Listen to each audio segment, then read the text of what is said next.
Hello. Oh, hell yeah. Everybody, welcome to tonight's episode of Bubby's Cryptid Corner. Wow. Beautiful. Yes, welcome again to another fabulous Cryptid Tuesday. I know. Cryptid Tuesdays. I wanna make T-shirts with like maybe Bigfoot like pounding a beer, and then it just says Tuesdays are for the cryptids.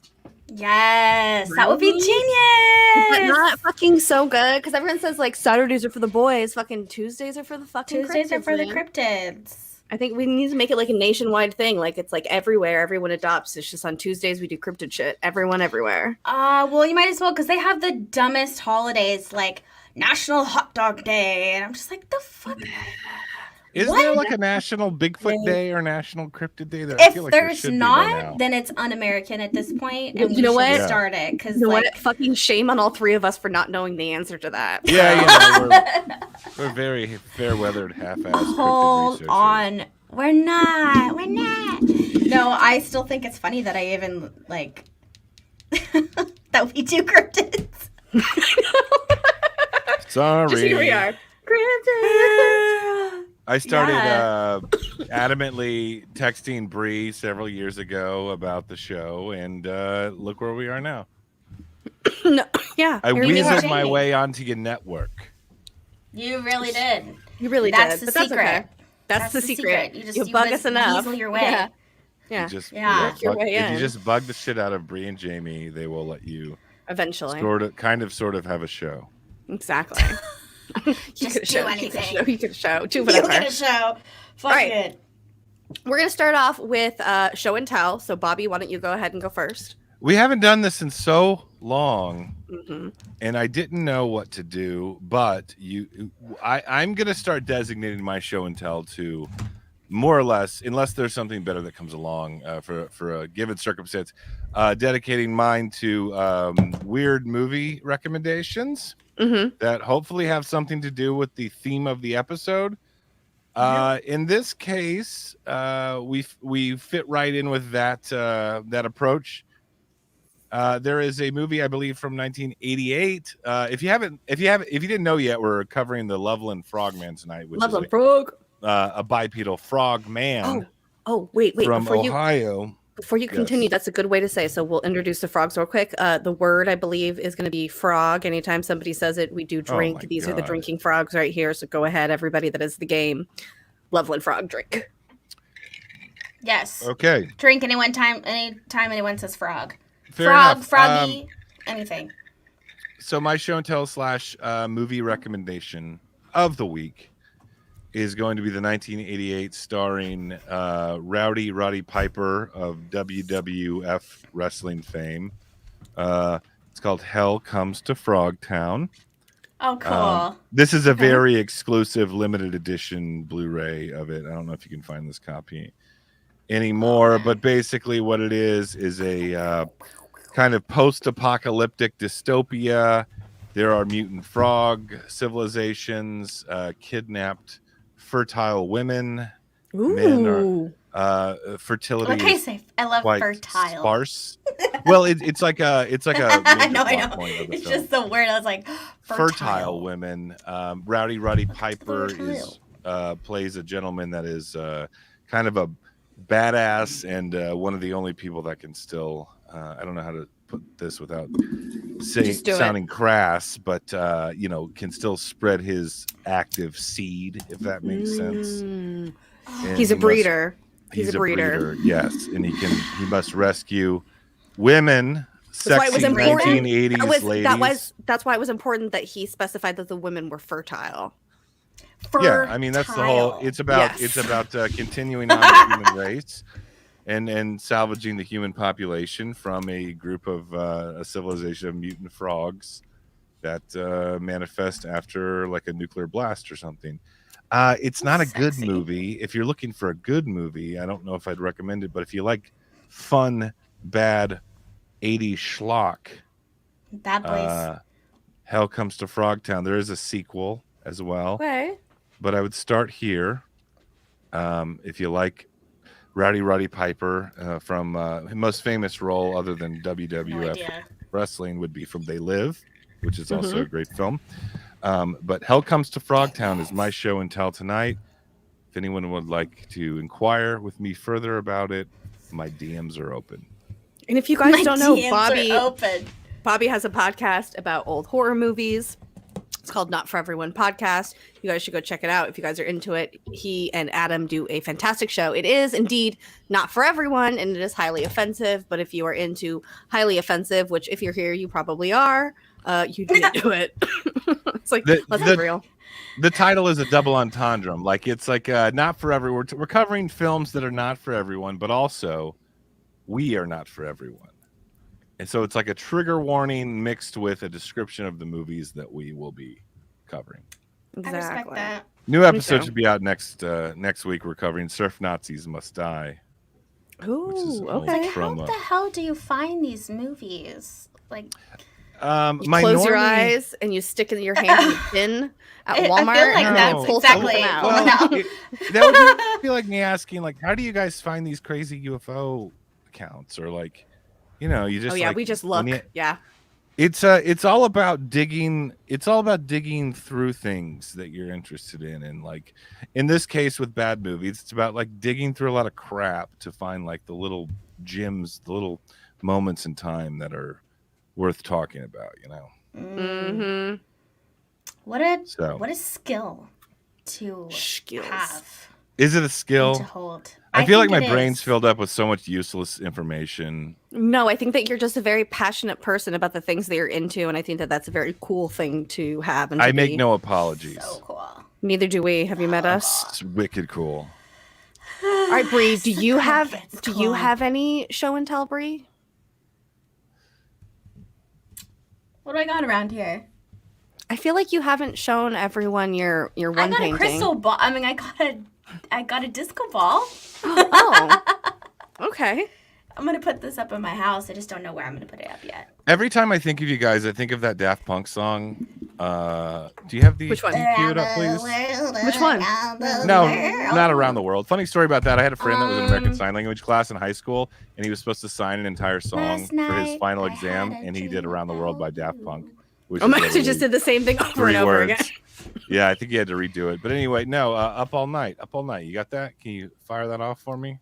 No, we'll get copyrighted. We'll get copyrighted immediately. The Sax Squatch plays it. Oh. I don't have him in here. I'm up all night to get lucky. Yeah, no, we don't have that one in this room. That's a hot track. We do. I will say we do have a I guess it is Daft Punk, but it's not Daft Punk. But it's not. I mean, like it is, but it's not. We have a Dancing Cryptid. It's like sampled or something. It's just we have our own version of it here on Bobby's Cryptid Corner.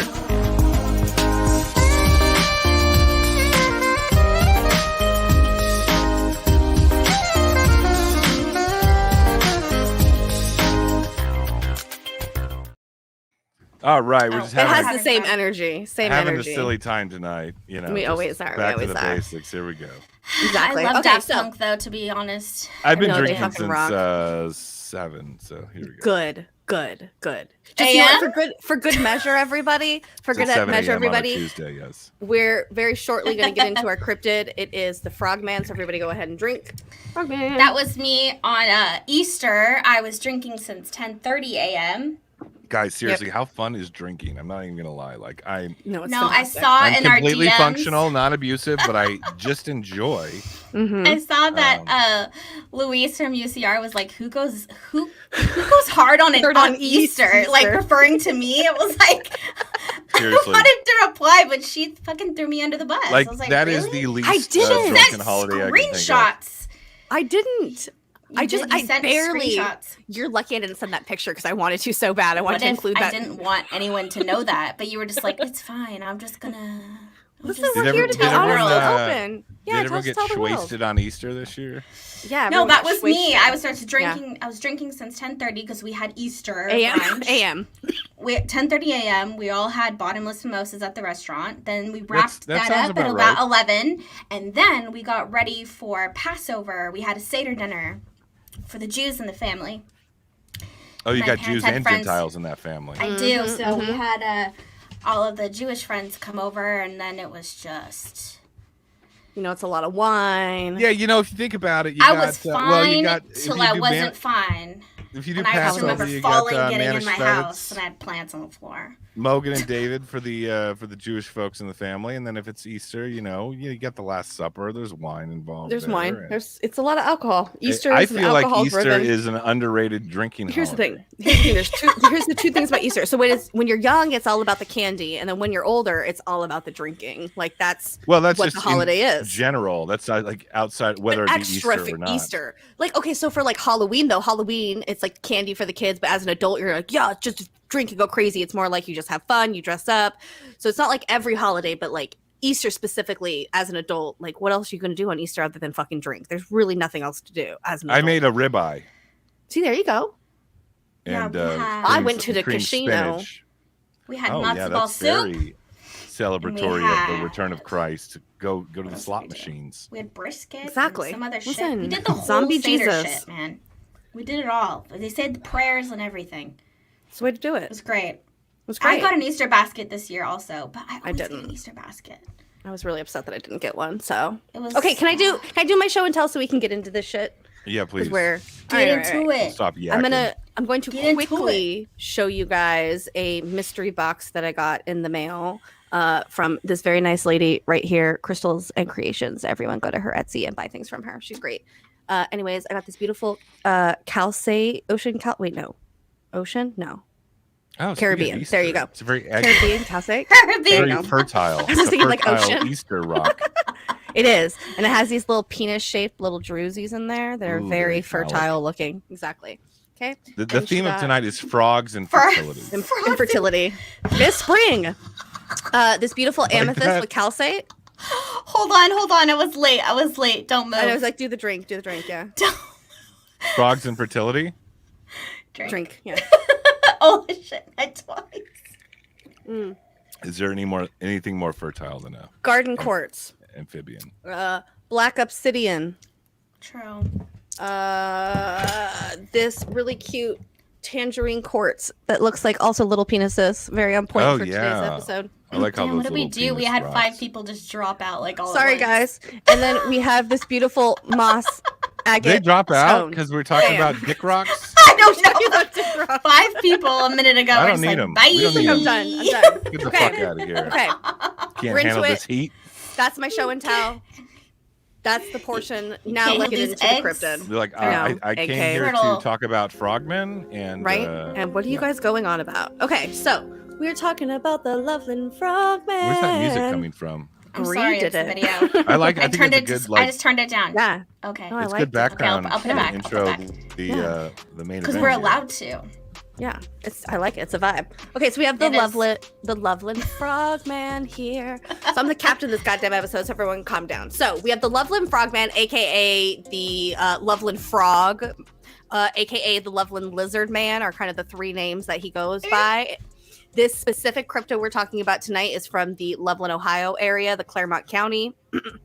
It is a 4-foot-tall humanoid frog-looking creature. Why don't you push pause on this one? Some more points to that description? Yes, of course, please. Sorry, I'm interrupting a lot because I don't have any couth right now because I've been drinking. No, you're all good. 7 a.m. Couth? Perfect. 3 to 4 foot tall bipedal frog, no hair. This is one of our hairless cryptids. Yeah, so many times it's like a frog, but they keep saying no hair. Normally, it could be mistaken for like a Bigfoot situation, but not in this case.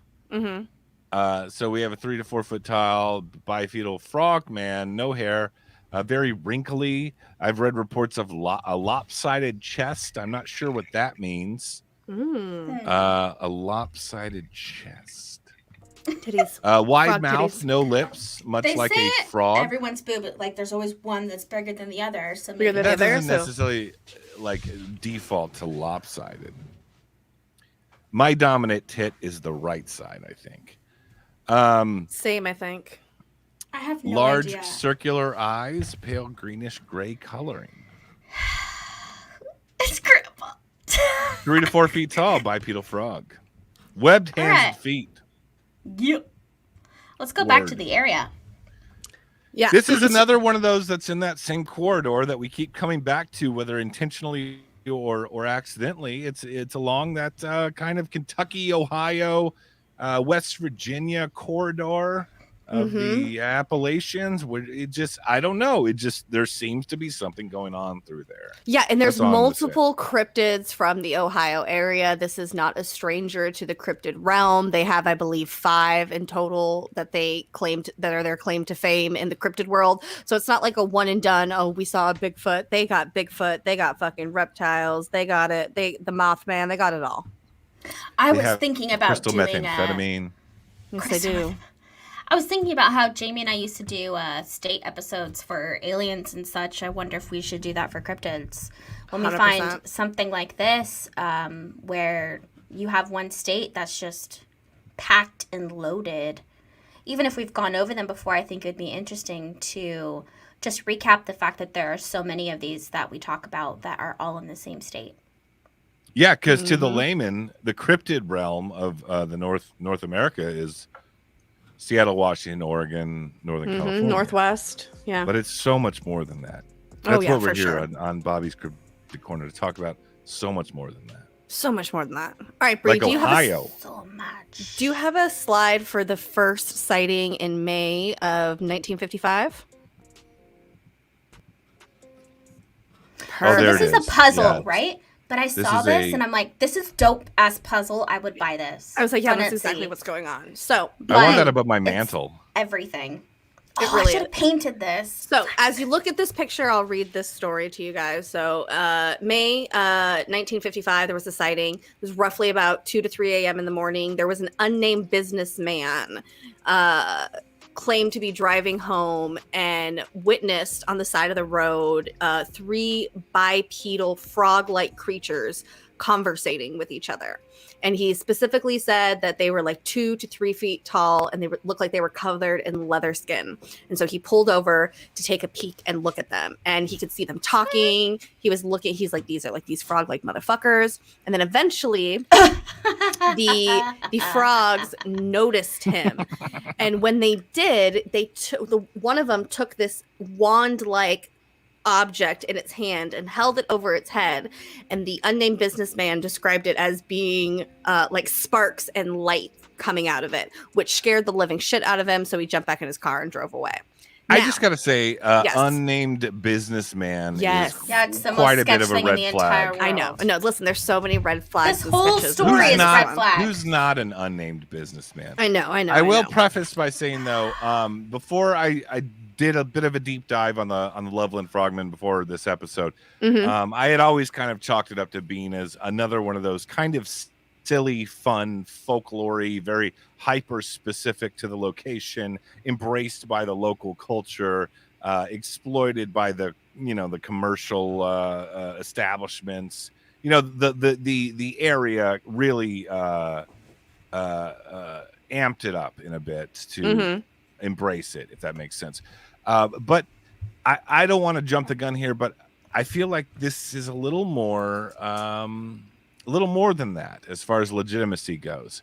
Now, this is now I know Bree and I get into this. We've gotten into this before. You think that the gray archetype is more or less a product in the culture from Betty and Barney Hill. Is that fair to say? Yes. Like what we see as the grace, our perception, but because I always technically argue, that's where we get that head. That's where we get the traditional green head with the black almond eyes. That drawing is from the Barney and Hill encounter. Yes, I agree with you there, but I would argue that it has been perpetuated and become part of the cultural zeitgeist due to Whitley Strieber's cover of Communion. Right. So maybe it's a little bit of both. My point is, this is pre-Communion. That wasn't too much later. When was Betty and Barney Hill? 54.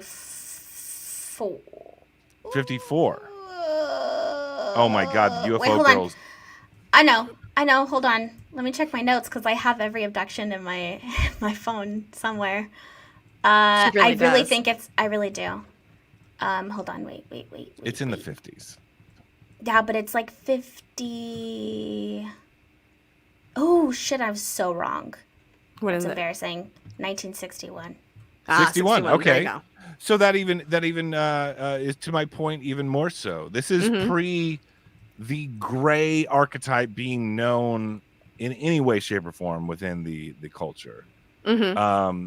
So I think you could make the argument that what this unnamed, mysterious, anonymous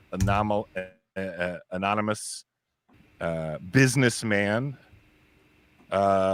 if you don't have any kind of frame of reference to what the grays actually look like, you might lean on a frog description. Especially but the question there is, what is 3 grays doing under a bridge with a magic wand? No, for sure. Well, and then so here's the thing. The very original story never had a bridge inside of the story per se.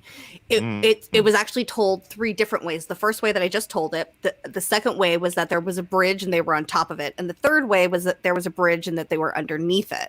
And what's interesting about that to me is that the original story doesn't necessarily say frogman to me, and much more say lizard man, alien-like, specifically with the technology. Even maybe trolls, but specifically the wand with like the technology gives me much more space-like vibes. And then it seems the other 2 stories are turning it more into this aquatic kind of, okay, well, there's a bridge and there's water passing underneath it. So of course there's going to be frogs nearby and that kind of a thing. So I think it just changes the shape of the story a little bit. And I think with that, with the other stories that we're going to see of people looking into them, you don't have any of the alien aspect in the rest of them. This seems to be the only, the very first, the 1995 sighting is really the only that lean toward the alien or gray in any way, in my opinion. Can we acknowledge pyridoxine oxide's comment there for a second? Yeah, what is it? When the Greys visited me, they had a sparkler-like tool. They could transfer energy between realms as they helped my pelvic bone to adjust my body back into its normal state after a seizure, due to a laser being shot into the back of my head at 17. I was going to say that the wand, although does remind me of Whitley Strieber, as Bobby brought up, I think that wands altogether are more represented with magic and nothing that has to do with space. Like, aliens don't come down here with wands. That's not, I mean, other than those specific encounters, when we see like a wand, you think that would be like a symbolism more so for magic. But would we not say that exploring these topics in the last several months, that what one culture would call magic could be interpreted by another as like some sort of cosmic, scientific, alien type activity, right? Exactly. Yeah, that's kind of the path I was on. I do feel Bree though with the magic though, and that kind of brings everything back to what you were saying just a second ago, Bobby, with the troll aspect of the troll gives me more of a magical, the Fey realm kind of a situation, and so that also makes sense. But still, regardless of that, no matter what that original story was, I think that it was branched off into a different sighting that created the lore of the Frogman. Now, you two are like California hippie dippy types. Do y'all own any wands? Do you have any thoughts on using wands? I do, but not. Well, I mean, I have a wand, but it takes batteries. It takes batteries. Okay. Me too. Me too. We are above all that. Ladies. Never. I've used my bear dick like a wand. Yeah. Wait. I forgot about. Yeah, remember the bear dick? Yeah. Yeah. I was like, show it off maybe to the people in the You're chat doing, who like, don't know you're about doing the bear straight dick. up, like bibbity bobbity. Bear dick. Yeah. Bibbity bobbity Bibbity bobbity boop. But like, it holds so much sacral magic in here. It's insane. You can feel the fertile energy, Bobby. So let's give this anonymous businessman the benefit of the doubt. Let's try to theorize as to what these frogmen / possible grays were doing with a magic wand. Would that perhaps be some sort of tool to transport between dimensions, or what are we thinking here? Why do they have a sparkler? I was just gonna say it's a sparkler, and it was maybe they were celebrating a birthday, and they were lighting birth of a cake. This great country. Yeah, no, I feel like maybe they were lighting a cake, and they were gonna surprise somebody, and they scared them and the frog family. I heard a better explanation, and it was that there are a bunch of homeless people under the bridge Okay. And they're trying to fucking light a fire with like a torch or some shit. And this yeah, guy like at 3:30 in the morning, driving on the street, thinks he sees something creepy in the distance, but really it could just be a bunch of homeless people trying to light a fucking fire. That makes it's sense not a wand. to me. It's a torch. It's a Coleman fucking camping. This is what I don't like about the story. It's 3:30 a.m. God, there's bottled water. I love you so much. Bipedal peoples. We would be best friends. And there were if we 3 lived in the same to 4 feet tall. There's too many. city. There's too many threes. There's too many threes. Okay. And I think that's easy when you're trying to keep a story going. You keep the same number. That was the first thing that like really stuck out to me was there's a lot of 3s. That's a very occult number. Yeah. It is. Okay, so we got 3 frogmen with a sparkler chilling at outside 3:30 a.m. Anonymous businessman and a sweet hot rod sees it. Okay, well, speaking of threes, the next alleged sighting is March 3rd, 1972. So Bree, you got the 1972 one? Bam. Oh wait, hold on. This is our superhero. Oh yeah, with the sparkler. I love it. Look at him go. You guys, He's so sexy. you guys skipped over.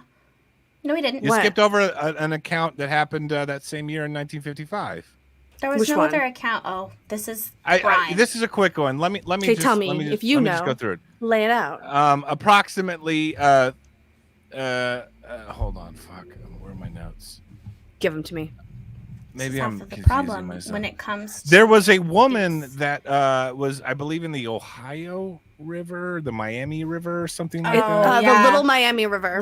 Little Miami River. This is about the same time, the same year. So yes and no. Okay, so yeah, this one's okay. So here, this is a yes and no one. I'm glad you brought this up then, because I didn't write it in my notes, but I get you. Wait, should we let Bobby tell the story? Yeah, but I'll let you go, and then I'll make comments of why I didn't. You go ahead, because okay. Well, all it is, ladies, I'm a big fan of the Universal. My favorite Universal monster is the creature from the Black Lagoon. Of course. And I get very much those vibes from this story. A woman was more or less swimming in a river in the area, and over several times pulled under by something.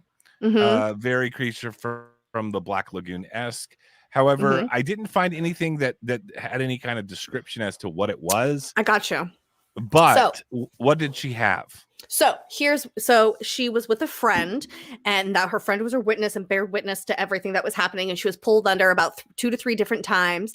And the only reason it's really linked to the Frogman is because when she came up from the river, she was alleged to have on her leg that was green that stayed there for several days. Like, it wasn't like ink or anything. It was really hard for her to get off. And so that is the only alleged tie to the Frogman, but a lot of people have said when looking into it that it's indicative of maybe other cryptids that could be inside of the area, so they're not necessarily linking this one to the Frogman. Now, are there physical evidence on like someone's leg or whatever in an abduction scenario? Do you have like a hand? That happened in Roswell in the show. I don't know if you guys remember Roswell, the show. And then love that show. Like the hand he touched her, and there's like that green glowing handprint. You know what I remember from Fire in the Sky, when there's like those 3 like greasy drippy things on the windowsill that destroyed my fucking 8-year-old brain at the time. Okay, fair enough. So I think that one's worth bringing up. It's not necessarily a Frogman. It could be another cryptid. It could be something completely fabricated, but a green tinted print is pretty compelling. Exactly. Okay, so Bree, the next one, March 3rd, 1972. These comments are wild. I love it. We love our comment section. Thank you, everybody. All 18. This is a good fucking episode. I'm just gonna say that right now. I already feel it. Okay, so Ray Shoki, and I might be saying his last name wrong because Lord knows I'm incompetent, was a police officer, and he was driving on Riverside Drive along the Little Miami River, and he had to slam on his brakes because something came across the road, and he had it fully in the light of his headlights, and he described a 3 to 4 foot tall, specifically 50 to 70 pound thing with like this leathery skin. And at first he noticed that it was crouched down kind of like a frog was, but then he thought it was like a roadkill, like a silhouette of a carcass or something on the road. That he kind of folded down, and then he said that it stood up on its legs, like 2 legs, and then climbed over the guardrail. Now they went back several days later, and they saw on the guardrail that there was like claw marks. So they were like, oh, maybe this did happen. That's very interesting. Yeah. But then, what does that mean exactly? Yeah, claw marks on the guardrail. I you know have what I mean? more It's just discrepancies. Okay, go for it. It's just like because it goes on. That? Hold on. Let me get the whole story out. Okay, so then So then 2 weeks later, Officer Mark Matthew, whose name is very suspicious. I know people who have a first name twice. That's always sketchy to me. Was in the same vicinity as the previous sighting. And when he originally reported what happened, he basically reported that he saw almost the same thing as the other guy, Ray. He saw this weird frog-like thing. It was on the side of the road. It was by the guardrail. It was like going back down, something like that. But then very shortly after he came out with that, he rescinded his story and he said, okay, JK guys. So actually what happened was I shot it. JK. And I killed it. And see, it's right here in the trunk of my car. And I confirmed it with Ray. This is what Ray saw too. And it was a just giant iguana that was 3 to 4 feet long and weighed roughly 50 to 70 pounds. And it just didn't have a tail. And that's why we all thought it was the Frogman. Thank you, everybody. Have a great night. It's a frog is the biological explanation. So here's so far with these accounts. This first one where we talk about the one that kind of lit the fuse on this whole lore of the Loveland Frogman. I want to chalk that up to some grays, like smoking weed under a bridge or something with a wand. They're using their wand to light a Dr. Pepper can that they made a pipe into or whatever. But I don't get a lot of gray vibes from these other accounts either. So I can't see a gray, balled up in the middle of the road. No. Or climbing chilling. over a railing or any of that. Scratching a railing with its claws. For sure. With its spindly little fingers. I'm so irritated at this. Why? Irritated at? Because I have read with most of these stories, I know that it gets so conjumbled. So what I'd like to do is read That's a bunch not a word, of but different... it totally is. It is. I read a bunch of different accounts and try to find some of the similarities. But overwhelmingly, what I saw was that in 1972, there were the 2 accounts where it was Officer Shoki, I want to say his name is, who thinks he sees a dog on the curb.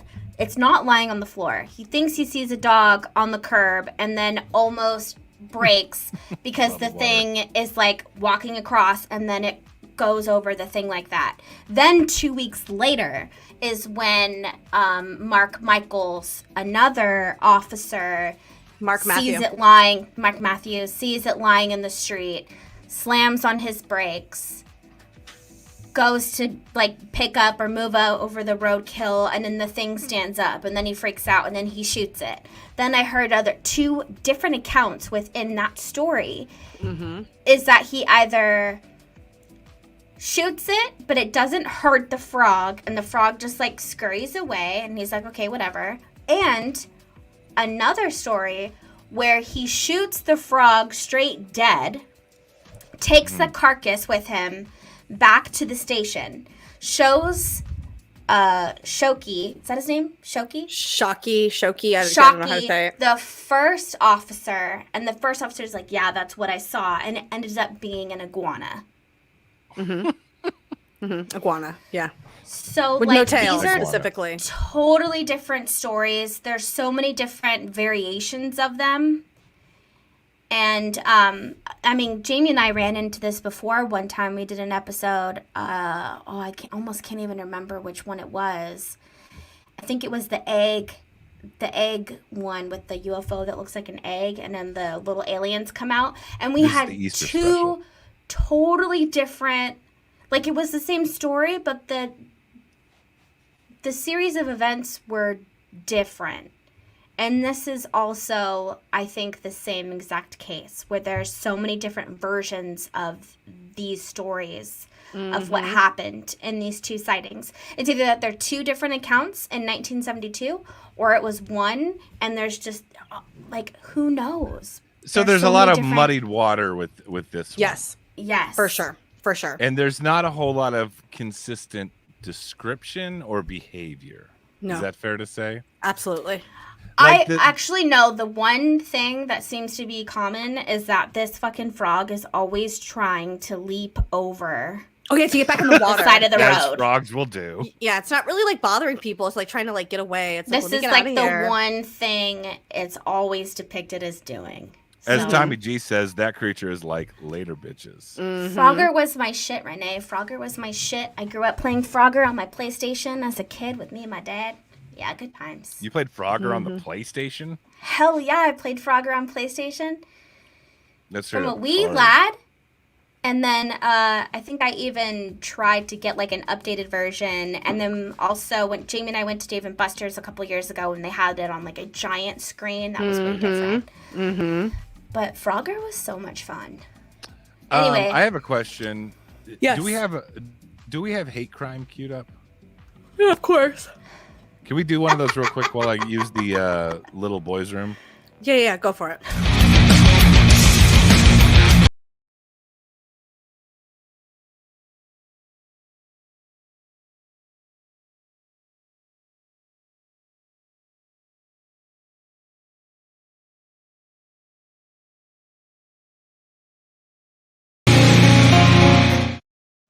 Bobby's so funny. Like, we need to use a hate crime for him to go to the bathroom. I just get up and leave.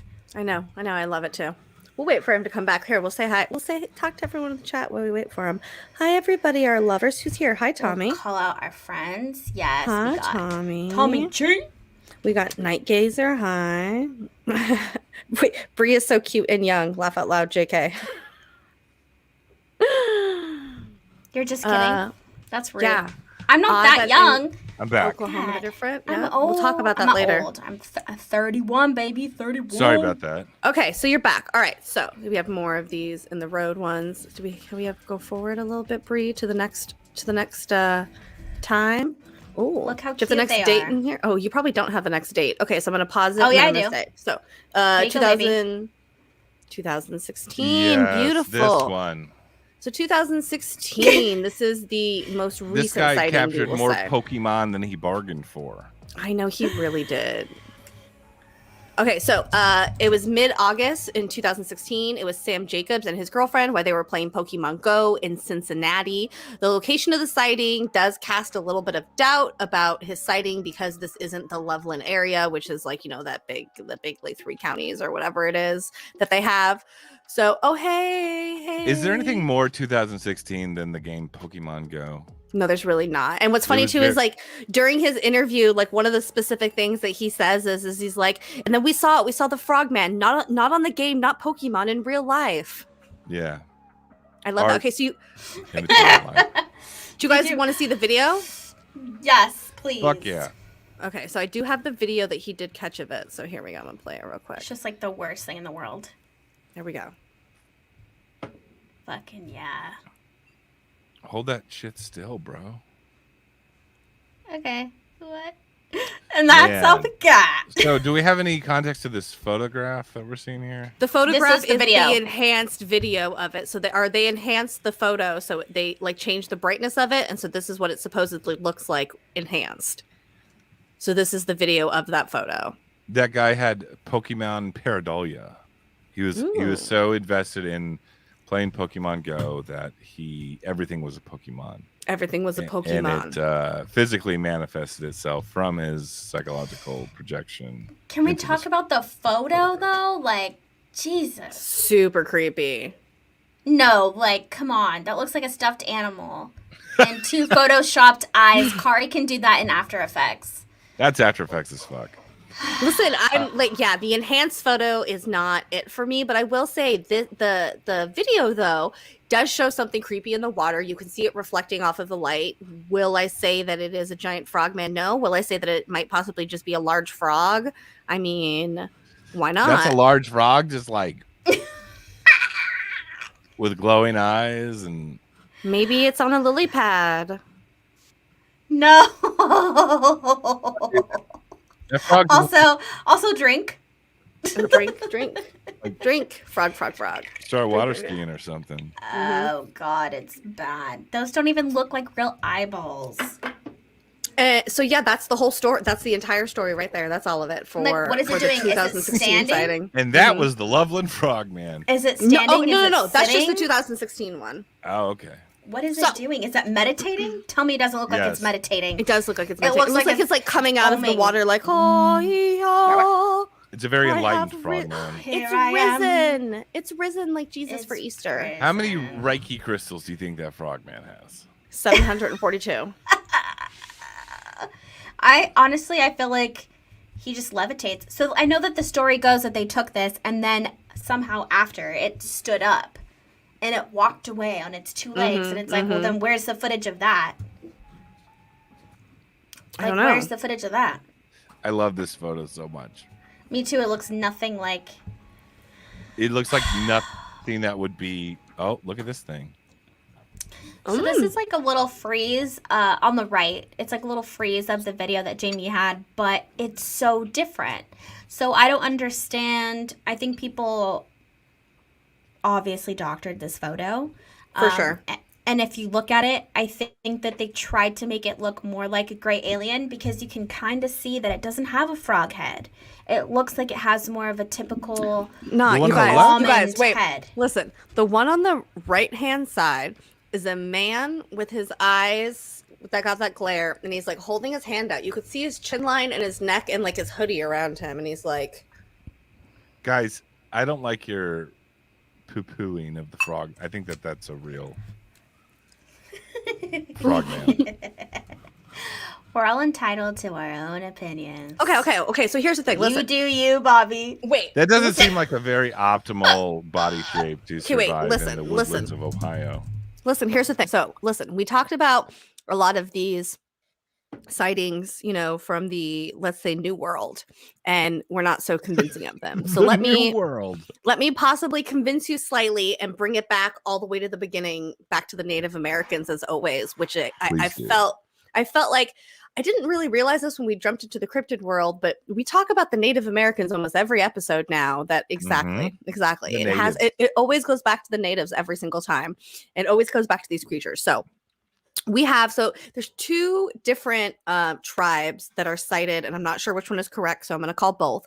It's the Shawnee Indians, and then I'm probably saying this wrong, but the Taitwi Indians as well from that area. But they both have a tradition. They're from the Little Miami River area, and they have this tradition of talking about the Shawan Hook, which translates to river demon. And as the legend goes, so for the Shawnee Indians, they were on a hunt and they stumbled upon a fairly large reptilian that was at the banks of the rivers, and the Indians attempted to move closer to it. However, upon doing so, the creature took notice of them, stood up on its hind legs, and retreated back into the river. After the Shawnee people became extremely frightened upon hearing this, believing that the creature was a demon, and they sent their greatest warriors out to banish the demon or die in the river trying. The Shawnee Indians never again caught sight of the creature, and according to their myths, it's believed because the warriors approached it and it got so scared that it ran away. So that's the first one. He's kind of a bitch. A little bit. And then this, again, he didn't really attack anyone and just went back to the water, so we still have that same kind of like idea of it a little bit. And the second one's a little bit more interesting. So this is the 17th century. People warned early French explorers about a river demon that they called the Shawan Hook, which is the same name. The terrifying water devil had features of both a frog and a man, minus the nose of any sort, and it also was hairless. Again, this hairless thing. Reptiles. This is the only time I've ever heard reptiles described as hairless so many times.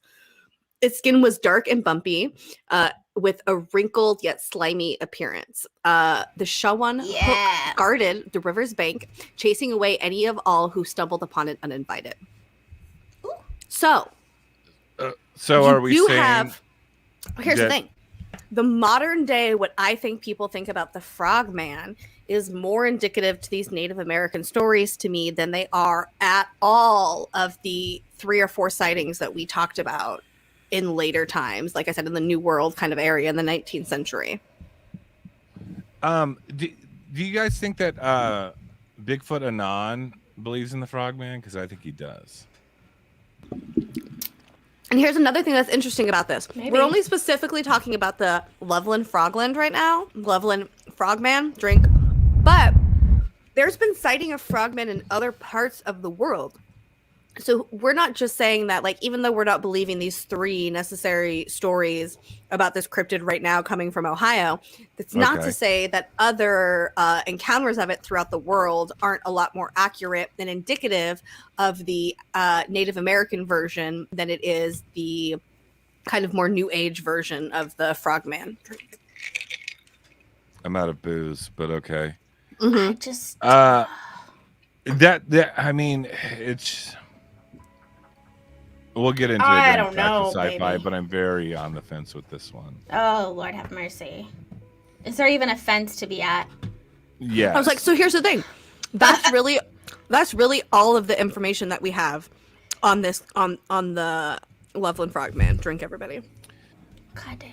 And so we're gonna get into the factor fucking sci-fi of it because that's pretty much the rest of it, unless anyone else got anything else to say.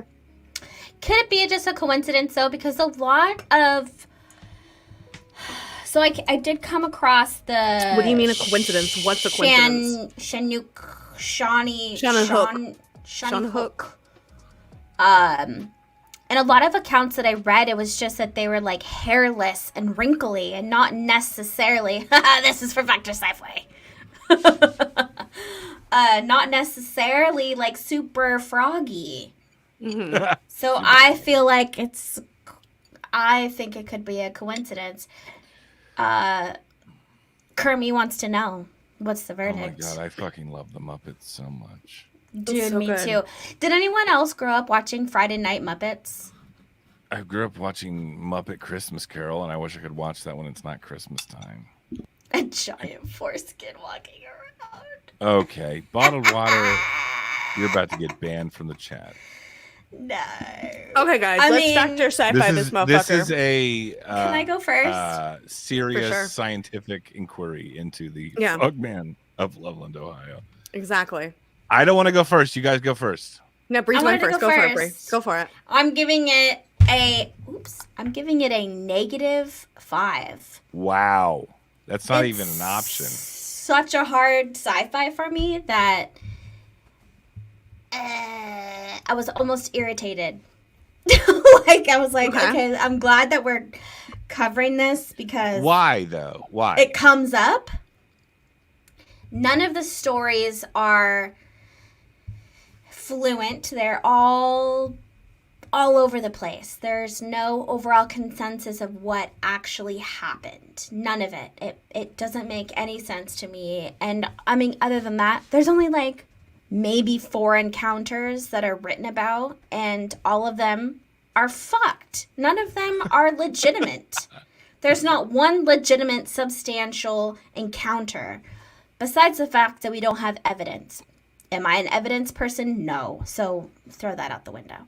It's just that even the stories, none of it feels like something I could really, like, put on my plate and eat. If that made any sense, I don't know. Totally makes sense. Sense. All right, Bobby, why don't you go? Oh, I gotta go now? Yeah, you go. Kermie? Well, like I said at the beginning of the episode, like I feel like this cryptid was like not doing a lot of research. I knew what it was, but I had never done a quote unquote deep dive on it. I feel like it's more credible than I was previously giving it credit for. But to Bree's point, there's a lot of like inconsistencies. There's not a whole lot of accounts.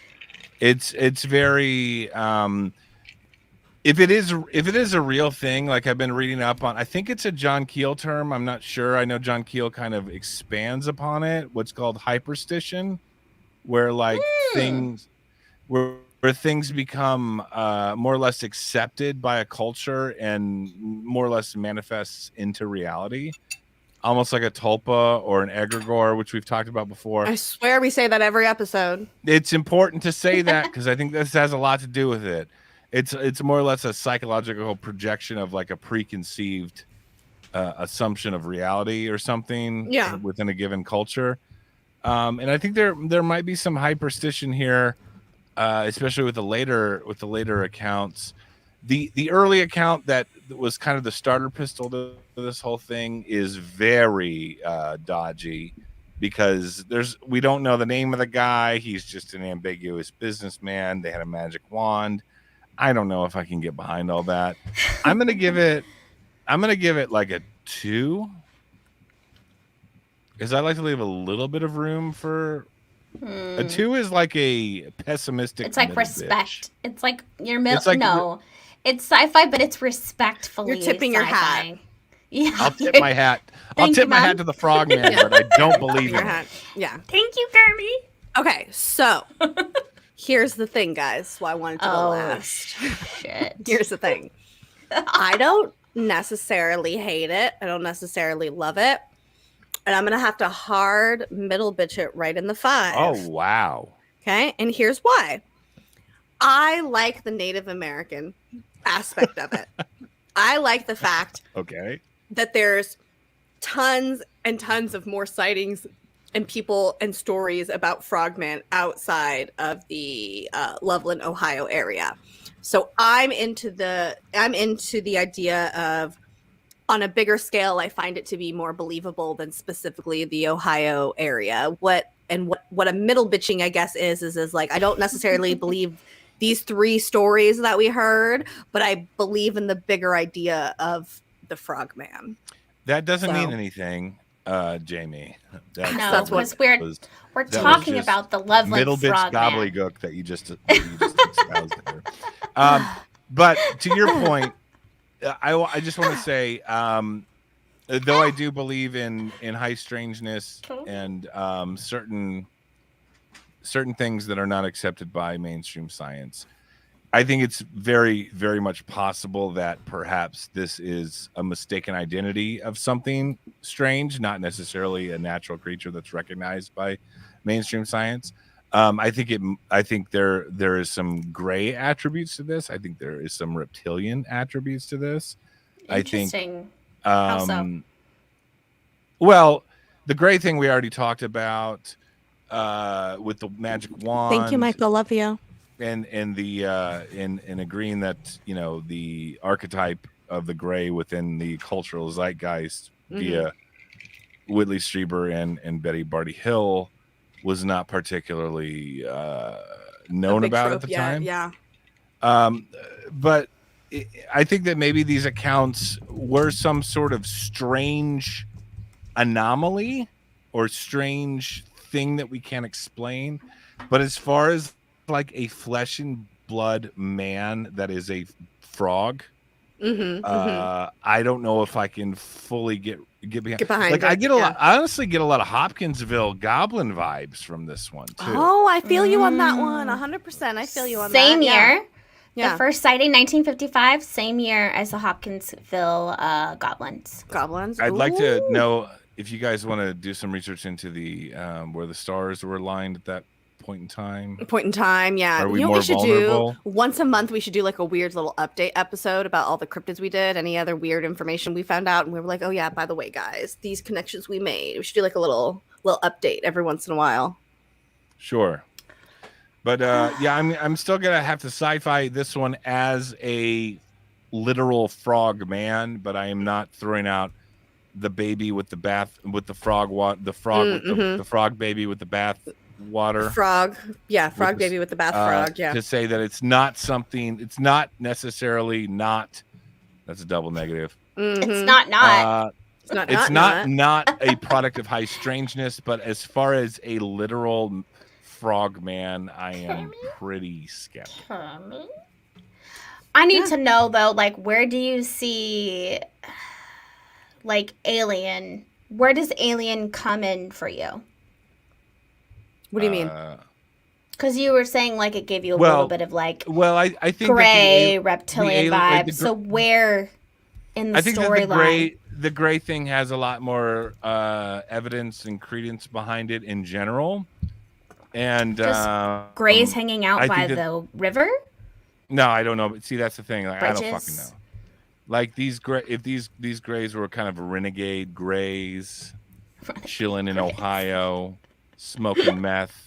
What are they? They can't make us abduct people anymore. They're like, can you actually write their own little alliance? Can you write some fan fiction about them, please? Eat some about how they escaped. Covered in Wolf Brand chili out there.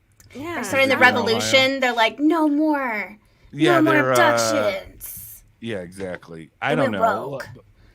But again, peace for the grays. To give this some credit, like it is in that corridor of weird shit that we don't even plan on, we don't even plan on saying like, hey, we're going to do a month of like the Appalachians, like Ohio, Kentucky, West Virginia, Pennsylvania, all through there. It just always seems to happen around that area. And I think there's something to that to some degree. I think that's like a vulnerable place of where, a weakened veil of high strangeness, perhaps, or something like that. I don't know. Mm-hmm. And then going back to what I was saying about hyperstition, perhaps when enough people in a given culture accept the possibility of a certain aspect of high strangeness, it may manifest in some way. Mm-hmm. That's why it gets a 2. Do enough people really believe the? I don't know. I don't know if there's enough people. I feel like that's the thing that you have to understand. So like that area dictates a culture that absolutely believes in it. Like maybe we don't believe in it here because we're, I'm in Vegas, you're in California, Bobby's in Texas, and we don't fucking see frog people. But for people in Ohio, they're like, my uncle's cousin and my great nephew both saw my one sister when they were out uncle fishing. Yeah, exactly. So it's like there's tons of that shit out there. I don't know why I did country accent because Ohio's not country. Oh, no. I was thinking the same goddamn thing. I was like, I don't know why. Can I just say, like, backwoods? Where is she going? Backwoods redneck shit is everywhere in the United States. I was just saying I think that's why. Yeah, because it's just everywhere. Yeah. Mm-hmm. Like, go to Maine, motherfuckers, and tell me about how it's all. If I get a Maine accent up there, like, hey y'all, how you doing? But I don't know. It's not too far from the Carolinas, though. Don't the Carolinas have an accent? So everyone has an accent. Everyone has an accent. We just have non-regional diction. Accent. I don't know, you guys. I'm really stuck on this one. No, you gave it a -5. You got a -5. Yeah. Actually, if you were listening, I gave it like a -2 or something. No, did I say -5? Yeah, you said -5. Yeah, because remember a few episodes ago when you were like, we don't do a numerical scale, we just say facts. Yeah, and then you changed it, and then now you did no, negative. No, it's a -5. Yeah. And bottled water just called you out on that for changing the rules. And again, I'm like, once again. Thank you. Yeah, every time. I like it, though. It's fine. I'm not mad at anyone. Wanted me to... Listen, if you had the scale. We could get rid of the scale, and then I wouldn't have gone there. I would have just said, it's beyond... BS to me, but listen, we casted our votes, and I'm sorry, but Loveland Frogman, you have been voted off Cryptid Island. Can we just toss it to the chat? Cryptid Island, yes. If you guys are active in the chat, just what's your number? 1 to 10. What's your scale? Tommy got -5. -5. Mm-hmm. Anyone else? How about I take back the negative? Let's just say, Tommy G is on my level. Tommy G said -5. But I do feel bad for the people that were like, fucking bottle, here she goes. Mm-hmm. Yeah. Every time. Oh, wow. Oh, frog people is BS. 3. And Vanessa hits us with an 8. But that's 'cause I will say that your audience is pretty open to these types of things. Need more info. There is no more info, Michael. I'm sorry. That's the problem. Is Vanessa hitting us with an 8 because... Oh, no. Well, Vanessa is a Wendigo, so she is a goddamn motherfucking cryptid herself.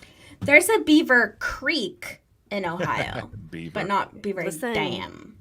Bree, you're gonna be here in 3 days. Do you think that I could Beaver Dam your Beaver Creek? Absolutely, because we'll both be without our manses. And we're gonna be snuggling. Let me just say, baby girl, get those. Never mind. These California girls are wild. Never mind. Don't go there. Don't say it on the internet. Why don't you guys plug your OnlyFans? Go back to the wands conversations. Woo, woo, woo. Charge it up. Can't buy some fresh pack of batteries. I got a whole pack in the freezer. Let me see that. Let me see that gray wand. Batteries in the freezer? Yeah, it keeps them longer. No shit. Yeah, shit. Also, everybody, Bobby will also he won't be here in 3 days when Bree gets here, but Bobby will be here the weekend after. And so we're not going to do a show next week because Bree will be here. But the next time you see us will be like pre-recorded content that we are going to film as we are out hunting for aliens in the deserts of Nevada. Hold up. Fuck yeah. Do batteries really last longer in the freezer? She's still stuck on this. Duracell. But yes. Yeah, Duracell. Put them in the freezer, babes. You got to get that Duracell rabbit. Yeah. Yes. Also, that's what my wand is called, the rabbit. That's shit! That's a classic. That's a classic. Wand. It's a classic. Damn, it's a goodie I but never an fucked with oldie. one of those before. It has a lot of pizzazz. All right, this guys. is highly sophisticated content. Listen. Bobby's has a podcast that's not for everyone, and his show, Bobby's Cryptid Corner, is also not for everyone. Hey, glad I can. And Bobby Lord, behaves not on the for show. everyone. It's me and Bree who go. Yeah, wild this is like every my time. most Thank you, reserved. Tony. I love you. No, you're all sorts of normal everywhere else. All right, guys. We love you guys. Next time you see us, we'll be in Vegas. We're not going to have a lot of shows this week and next week because we will be Vegas stuff, but hit us up. We love you all. Good night and goodbye. That was a kick-ass.